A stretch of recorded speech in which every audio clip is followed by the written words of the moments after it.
Deciding on your living arrangement.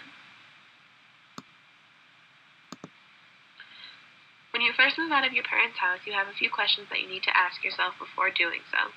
The first question that you want to ask is whether you want to rent or to buy. Renting is better for short-term investments, such as if you don't know if your job is going to relocate or whether you're not sure if you want to stay in the same area for a long time.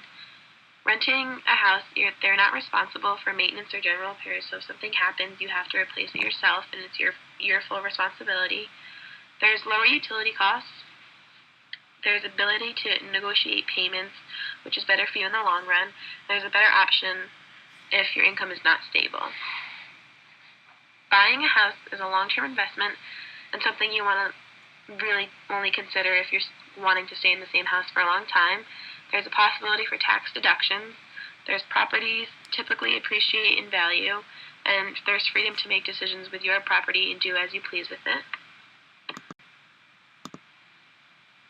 This is a table showing different expenses that are taken out of your taxes versus if you buy a house or if you rent a house. This table was from 2011, and as you can see, there's certain deductions that are taken out whether you buy a house or whether you rent a house, such as property tax deduction. It's taken out of when you buy a house, but not out of renting.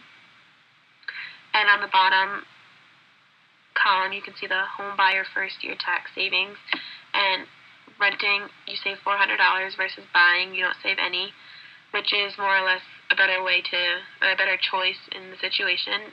This one shows that renting is a better choice. When renting a house, there are some certain steps to follow. So, number one, you have to figure out your housing budget, what you can afford, and what's reasonable for you and your income. You have to separate your must-haves from your nice-to-haves. You have to figure out what is absolutely necessary to have, and then save stuff that you want or that you think you need for later. Start your search online, find what's the cheapest, what's the most expensive, narrow stuff down to what's the most suitable for you, and then continue your search in person once you've found certain different areas that were interesting to you. Ask lots of questions so you can find out lots of answers, figure things out before you go ahead and go into the rent, and be prepared for landlord's demands. It's their property technically, so you have to follow what they say even though you're renting it under your name. Just some general facts about renting. You have to sign a rental contract or a lease in order to rent a house. You have to put down a security deposit. Establishing house/apartment rules with roommates and landlord is very important. You have to figure out what's going to work for all of you and how you're going to blend together in order to make this household work. You have to agree with what the landlord asks for and wishes for, and in return, he has to agree with what you hope and what you expect to get out of living here. Currently, the average rent for a one-bedroom apartment in the U.S. is $958, and in Rhode Island, compared to the U.S. average, the average rent is $1,324. So you can see that maybe renting houses in Rhode Island isn't the best option, but you could look around certainly in different areas and find renting houses that are much cheaper than $1,300 or something closer to the national average of $958.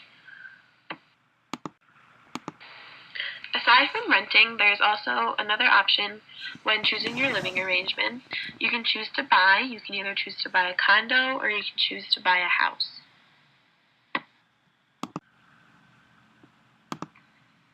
Next, we'll talk about some advantages to buying a house. This includes tax deductions, the freedom to make decisions with your property.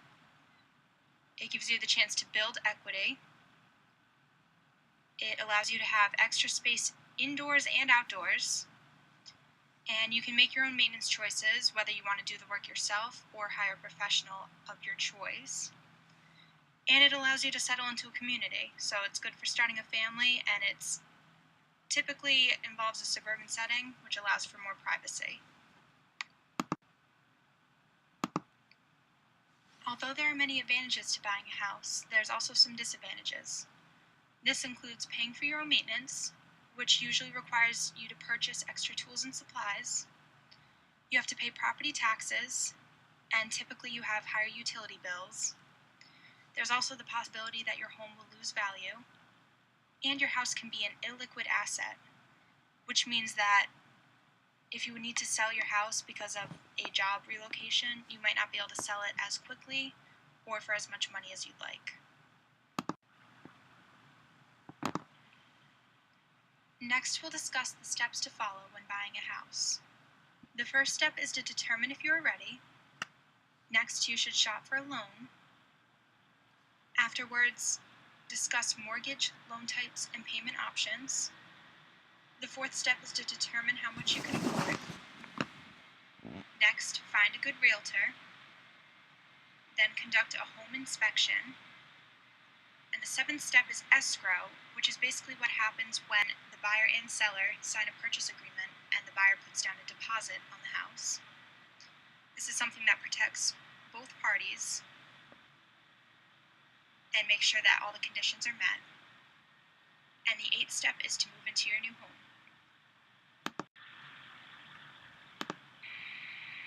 Now we'll discuss buying a condo.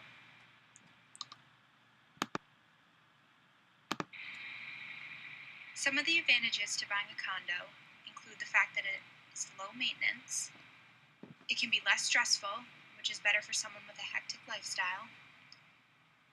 Condos usually offer amenities including pools, fitness centers, and clubs.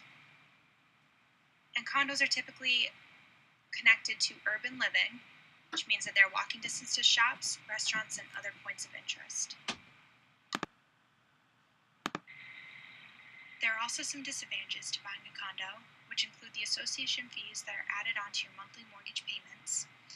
These fees go towards maintaining the condo building's common areas, such as landscaping, pools, elevators, and lobbies. These fees can be expensive and increase when extra money for maintenance is needed.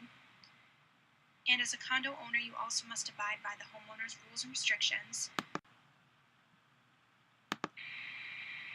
Now we'll discuss the steps to follow when buying a condo. The very first step is deciding whether or not you want to buy. The next step is to hire an agent. Next, secure your financing. The fourth step is to find the condo that suits you the best. Next, make an offer on that condo.